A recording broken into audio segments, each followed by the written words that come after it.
This live on the 3 pillars to make a routine to ritual.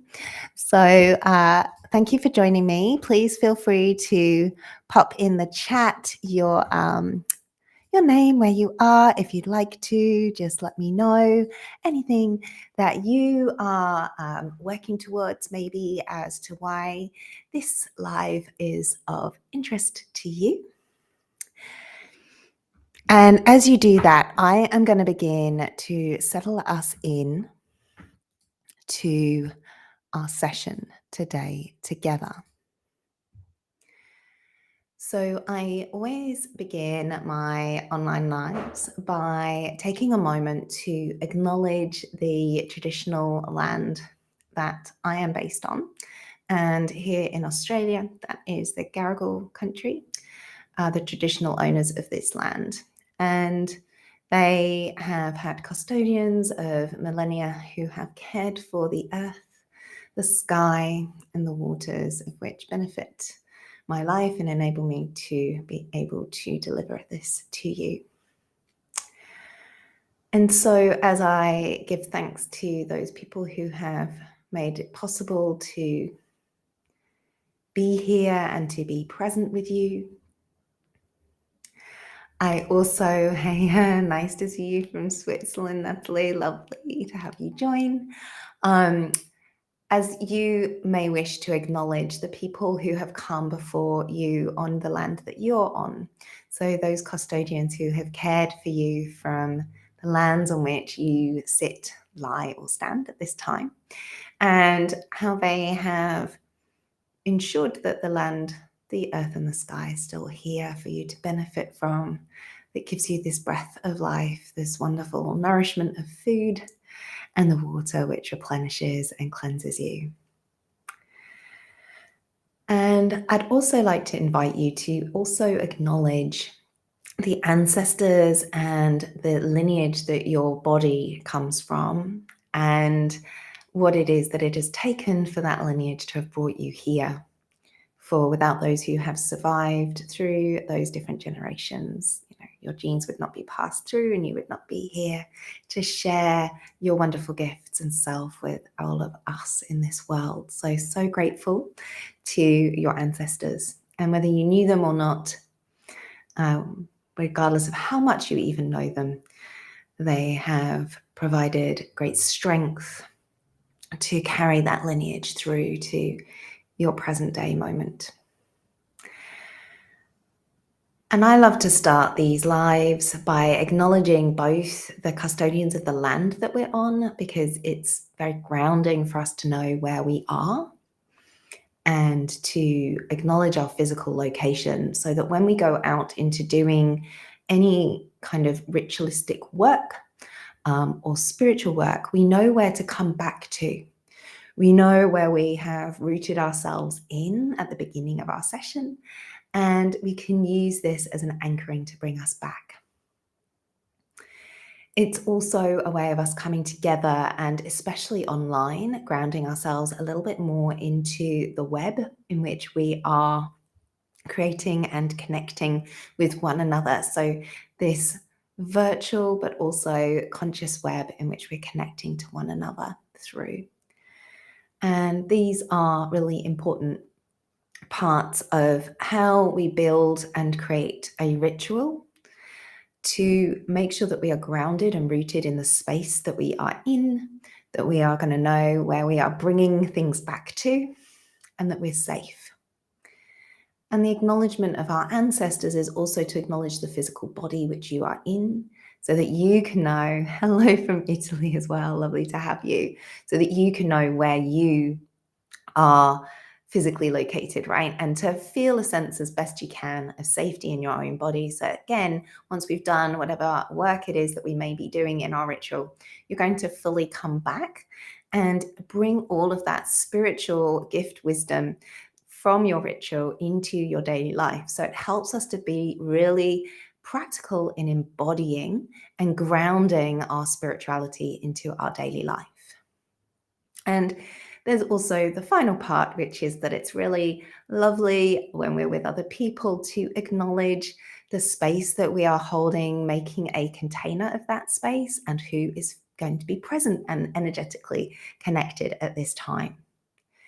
And that helps us to create a sense of safety, create a sense of connection to one another. And these are important in terms of how we start to create ritual and how we can start to carve out something a little bit more sacred and a bit more intentional that we are creating in our present moment.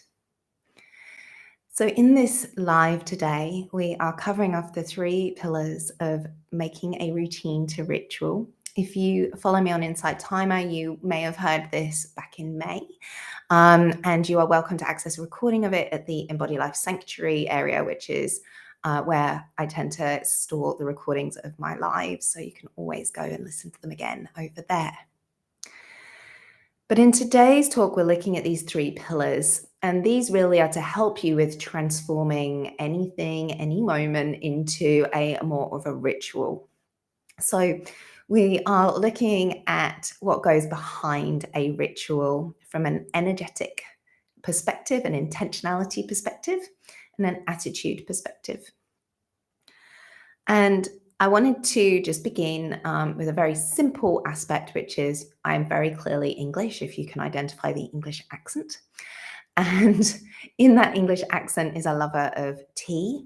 I loved tea before I had to give up alcohol, but when I had my brain injury and I gave up alcohol, I really wanted to have something else that I could enjoy and relish as much as I did fine wine and martinis.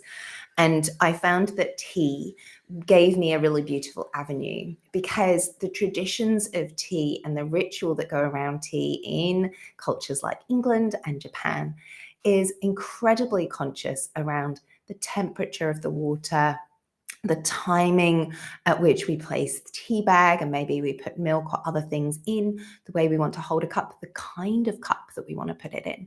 And all of these aspects go into making something a ritual. And so it can be very easy for us to tune into making our ordinary morning cup of tea or coffee into a ritual. And one of the things that I was also taught by the neurologists was the importance of making habits so that the mind doesn't have to think, it can become a subconscious action. And that's true. It's really useful in terms of conserving conscious energy when you're not learning and retraining things, that you can, go about driving and not have to think about all of the things that go on when you first learn to drive and you're taking in all of those different skills. We do want a degree of allowing things to switch off, but it's also really scary when we get home and we realize we don't remember the drive home, right? So we do want to bring a bit of conscious awareness to the things that we're doing, because ultimately it's a key part of being safe in a human body, being fully engaged in our human experience. And so, although I agree that the neurologists are right, it's useful to learn things so that the subconscious can really know them. We actually want to use ritual to bring the conscious to the forefront, to bring ourselves to the full present moment, more than just mindful, really intentional and creational in our actions. And so these 3 pillars come from a variety of different traditions, drawing on some of those different strands that can support us in coming into a sense of ritual. So you're welcome to feel free to pop in the chat if there are certain rituals that you already enjoy doing. And maybe if you can, daily rituals, things that you do every day to get yourself in or out of your day or through your day that you find really nourish you and fill you up. And as I allow you to feel free to drop that in or not, it's been a very quiet day. I have to say, even the live on Insight Timer, people were really quiet in the chat. So it's okay if you don't want to pop something in the chat. I'm not going to place any extra pressure on you. So I want to come back to the tea being the key part of what it is that we are going to be using for our 3 pillars, because the word tea is going to be your anagram to help you remember what it is that brings you into a ritual. So the first part, and I've given this talk a few times, and sometimes I end up giving it backwards. So you get eat. You say or AET. So you get AET sometimes backwards. So it's okay which way, but I find tea helps because you can visualize tea and then it can remind you of the three elements. Ah, beautiful. Gratitude during coffee in the morning. Perfect. Yeah. Okay. So this begins to tap into the morning coffee, right? That morning drink, whatever it is, whether it's tea or coffee, whatever hopefully serves your body best for each of your days. So the first one is tea, is the letter T, and this is for time. So quite often we rush, we maybe hit snooze a few too many times, and we're kind of like short on time, needing to get to the next place. And so we're constantly filling our time and feeling like we're short on time.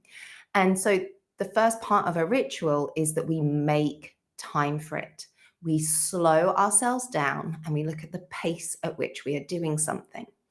So when we think about time for a ritual, really it's about connecting to the pace at which you are moving, the pace at which you're attending to something, and just seeing if you can tune in and refine that pace to be the appropriate one for what it is that you are doing. Not everything needs to be slow, not everything needs to be very slowly, like folded, say, with a napkin, but you might find that there are aspects of which slowing something down, finding a pace where it can be really attentive, just starts to make you a little bit more mindful and aware of what you're doing. But also, when we tune into the pace of what it is that we're doing, we're also connecting into the cycles and the rhythms of the time of the month, of the time of the year, of the seasons, and what is appropriate. So it may be that for you guys in the summer in the Northern Hemisphere, that you can allow yourselves to be a little faster because you've got all that lovely fire energy from a big glowing sun and heat around you. But you might also find that you need to allow enough downtime between all of that high energy so you can get yourself a little bit more active and then allow like a real rest moment. And that might be a part of your rhythm of your ritual. And the actions that you're taking is this an action that I can slow down a bit more? And is this one that goes a bit more with that sun energy? And here in the Southern Hemisphere, we're going to be looking at really going slow, almost finding as much stillness as we can to allow things to be seeded and planted. And so I often offer that in our time element, we want to look at if there is a sense of santosha from yoga. So this is our contentment. If it is that we are rushing through something, we can't necessarily find the contentment in what it is that we're doing. So if as we slow down, we can connect into a little bit more of a sense of celebrating the small moments and the small actions. And, each fold might be a little celebration in and of itself. So it's taking time to really be in that moment. And that beautiful practice of gratitude during a morning coffee is that you don't just guzzle down the coffee, right? You slow down and you enjoy each sip of the coffee. Maybe you're even taking a bit of time to think about other things that you're grateful for whilst you're drinking the coffee, as well as the taste of the coffee too. So being really connected with both aspects. And a helpful tool for slowing down can be to give yourself a soft smile as well. And that can help to connect into that sense of contentment at your pace and help to just connect you to slow down and also calm the nervous system. So it starts to slow down because when we smile, it relaxes our nervous system a little bit. And so hopefully a gentle smile can calm you and just help you drop into an appropriate pace for what it is that you are doing. Our next pillar is the energy at which you are bringing towards your activity. So we'll stay with this lovely morning cup of coffee that we've got in the chat. And the energy that you bring to the activity is often our emotional state.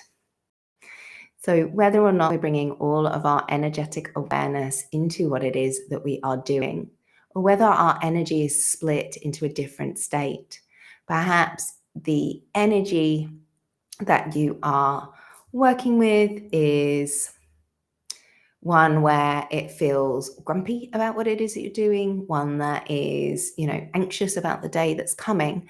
And if we've got that energy over there distracting us, we don't have our energy in what it is that we're doing. So there isn't a full attendance to the activity. And when we think about what we put in is what we get out, you're going to not get something fully back because you were distracted, your energy was elsewhere. Or potentially, if there's a little bit of grouchiness in doing it, your energy of the activity will feel grouchy. And that's that horrible feeling when, you feel like settled that you've got to go to somebody's for dinner and you don't really want to go, and then it's not really a very enjoyable time. Like when we go with that kind of attitude and emotional energy, that's the kind of experiences we start to create in life. So really tending to the emotion that you're bringing to the activity that you're doing and trying to bring yourself 100% emotionally engaged into the activity. And a key part of this is heart coherence. So it might be that to help you come into bringing that emotional state might be just to let your hand rest on your heart and just feel your hand resting above the heart space for a few moments to help you come into a greater coherence of heart and mind, and just letting everything drop down into that heart space. And then we can connect to the sense of ahimsa in yoga, which is our non-harming. So the heart does not want to cause harm. The heart is kind and is generous. And if we are maybe making complaining sounds about what it is that we're doing, if we've got that grumpiness that's being expressed, it's harmful to your heart and to yourself to be making those grouchy sounds. And so we're looking at the moment and our ritual to cultivate a sense of approaching the task that's at hand, and maybe it's not very exciting, with a sense of compassion that can soften any critical voice. So if that coffee was not perfectly made that morning, maybe being mindful not to criticize or judge whoever made the coffee, even if it's yourself, or a professional, and just being grateful for the fact that the coffee was being made for you, or grateful for the fact that you can make your own coffee. There's definitely some people who can't even get up and make themselves a cup of tea or coffee. And so, finding those places of gratitude and bringing ourselves emotionally into that present moment. And I often suggest that this can be done in like normal hygiene activities. So instead of like scrubbing the face, like really tenderly bringing your emotion, that love, that gratitude to washing your face. And that will just start to bring in that full energy of the heart and greater coherence with the activity that you're doing. And the final thing to say about that emotional connection is it starts to bring more value into the smaller actions that we do in our daily life. And so in seeing that value, it helps us to work out if we're aligning to our values, what we value, and how maybe it's prioritized against other things that we do, which can sometimes help us start to clear out some of the other choices in life so that we can focus on what really is fulfilling. And so the final letter of T is A for attention, which could also be intention and what it is that you are intending to create in that moment. So we may have a larger intention of something we're seeking to create in our life. Maybe you've got some intentions you'd like to share in the chat that you're working towards. And often I suggest that feeling intentions are really good, how you'd like to feel in 6 months' time, rather than what you'd like to achieve. So a feeling state you're moving towards, so that each day you can use your intention to move yourself towards it consciously and feel your way into it. And this way, then we align that heart coherence with the mental side of where am I going in life and what am I creating? And it's when we bring that heart and mind together that we're creating more of a ritual experience, because we're consciously creating and putting energy into the things that we are creating. So it might be that you need to cultivate your mindset and your intention about the thing that you're doing. So even if it's a task that you're not particularly enjoying, how it is that you can bring an intentional kind of approach to that activity being fulfilling, being part of your larger intention of where you'd like to go. To feel peace, beautiful intention and really relevant at this time. And I'd really, really support peace being in most of our intentions at this time, right? So that we can be at the resonance of peace and attract more peace around. And that can help grow peace. And so when you're in those moments where you're doing something and it doesn't feel very peaceful, is bringing yourself back to your intention to feel peace. And maybe seeing if in the activity you're doing, is there a sense of peace that you could cultivate? So finding a peacefulness in the way that you move your hand, like that lovely Karate Kid, wax on, wax off. Is there a beautiful sense of peace in the gliding as you create it? How can you wash peace into your day?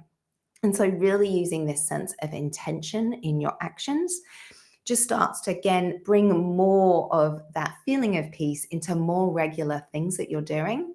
And it will give them also that meaning and that connection of peace as we bring ourselves into this coherent state where we notice that there can be peace throughout all kinds of moments and activities in our day. It's also really useful because we often have scattered attention, right? You might be listening to this, typing an email, drinking a coffee, having a chat with someone else in the house. Maybe you're sitting on a bus. You could be doing a multitude of different things as well as this. That is the way of our modern world. So our attention is often split. And from the neurologists that I worked with, they strongly advised me that we cannot split our attention. All that happens is that we have to switch and switch and switch, and it's deeply exhausting for the brain. It uses up a lot of energy. It takes about 15 seconds every switch to really genuinely change your attention. So the part of the reason why we all are starting to show signs of attention deficit issues is because we can't be moving between so many different stimulations and actually have any attention in any of these places, because we're barely making it to 15 seconds in most places. We're told to do videos for a minute because people can barely hold their attention for a minute. That it's only going to mean that if your attention is wandering away from the thing that you're doing, you're definitely not in a ritual. So split attention is exhausting. It uses up a lot more energy. And so you're going to feel more tired. So the more that you focus, the more that you bring your emotion and mind into the action that you're doing, the more energy you're actually going to conserve for other things that you do in your day. And potentially, if you keep bringing that emotion and mind to each of those actions, you are going to find that you keep having more and more energy to keep doing those things that really are here as part of your purpose. And you'll have more energy to tune out the things, to tune out the things that you don't want to have in your life that aren't serving you. And so in that sense, you take on greater responsibility for what you're here to serve, and you gift back the responsibility that others are here for themselves. And in this, bringing our energy in and being able to really focus, we come into Brahmacharya in yoga, which is the path of moderation.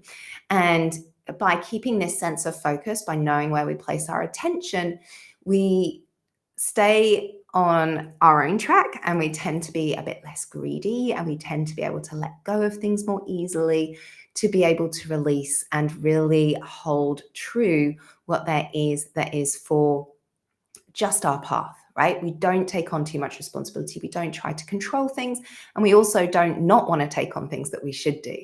So it helps us to stay on our path and fully own it. And that is where that attention is so useful when it comes to making something a ritual, because we're bringing mind and heart into the timing of what it is that we are doing.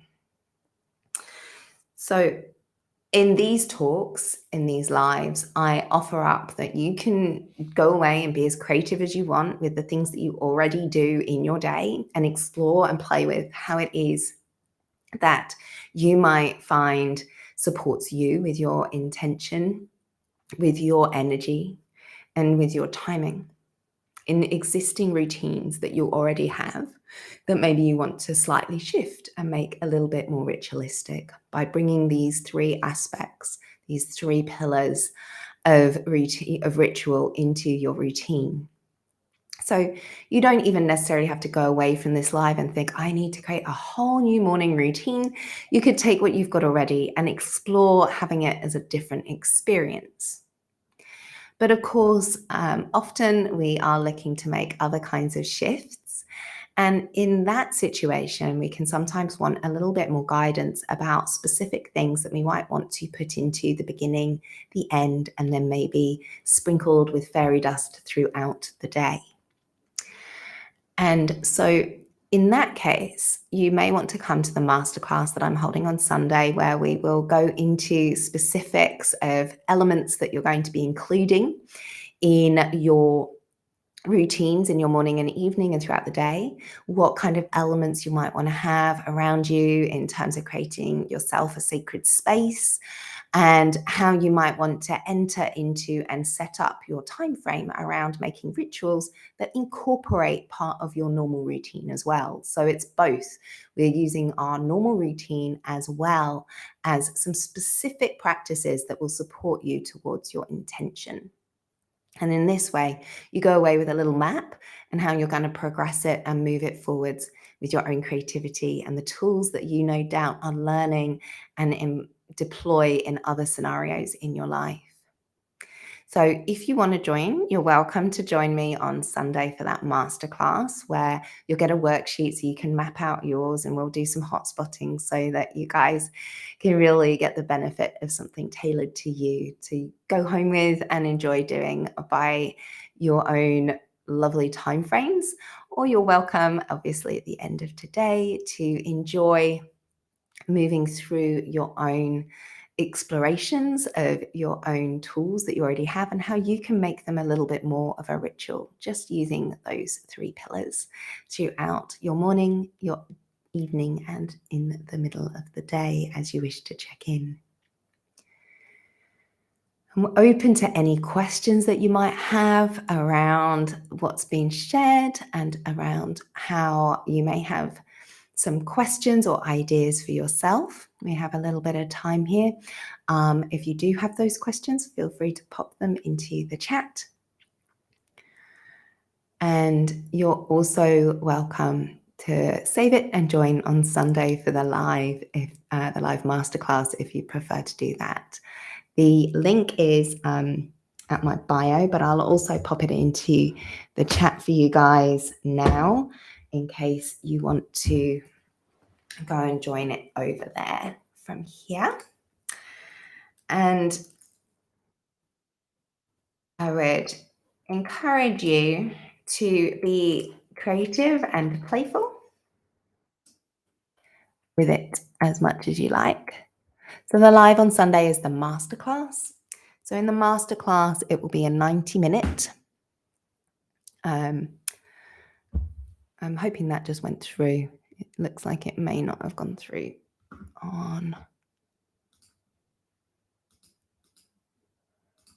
I'll post it again on social media as well on a couple of different planets, channels, different planets.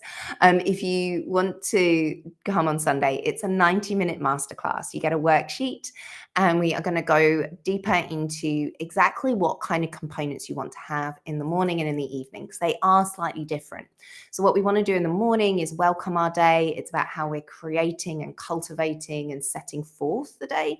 And at the end of the day, we want to look at how we close down, we create a space and the energy for us to be safe to create proper rest and rejuvenation. And throughout the day, your energy may be different. So how can we use different ritual to manage the different kinds of things that arise throughout the day? And so We will use a mixture depending on what resonates with you, where your intention is and what you're moving through at this time. The practices that might be offered might vary from movement, body care, a bit of like something to do with probably not diet, but around food.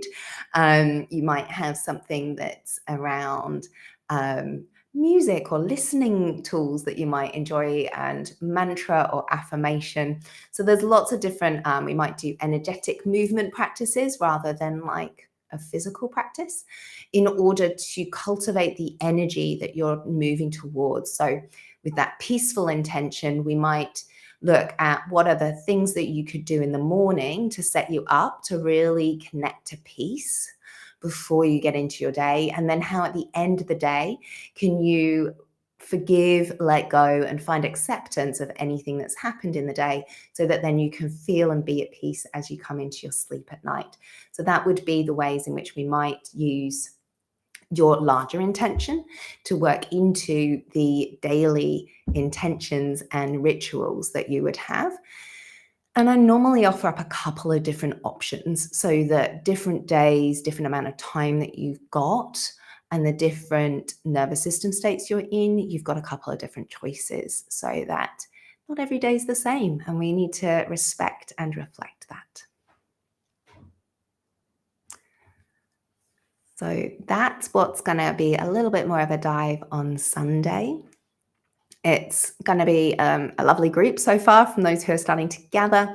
So it'd be lovely to have some of you join on Sunday for that.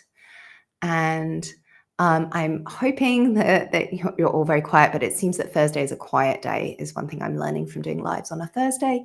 So I'm hoping that your presence here means that there was something for you to connect with. There was somewhere inside of you, a resonance that was tuning in, and that is being supported with being in this space and hearing these words.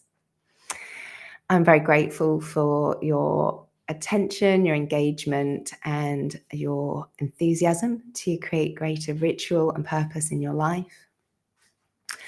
And unless there are any further questions, although it looks from the chat like we are purring, perfect. Perfect.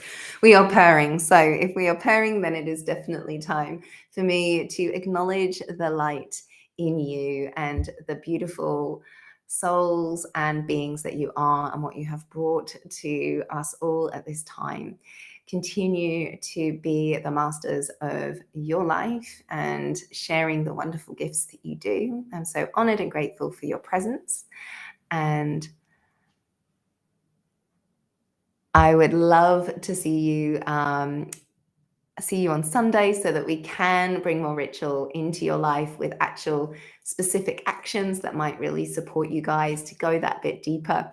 But please do message me if you want the link. If you want to just ask a few more questions, you're more than welcome to message me. I'm not always amazing at replying on social media, but I will do my best to get back to you within a reasonable time frame. Part of my ritual is to not be on too much. So I would love to connect with you more and explore how to discover your rituals and the wonderful ideas and creativity that you have to bring even more of that spiritual embodiment into this world. And so I can't wait to see you and connect further. And until then, I'd love to say a namaste, recognizing and honoring that light in you and the light in me as we see one another and know each other's hearts truly. Many thanks and many blessings for the rest of your day, wherever you are, whatever time it is. And I can't wait to see you again when it is the right time for us to connect. Much love.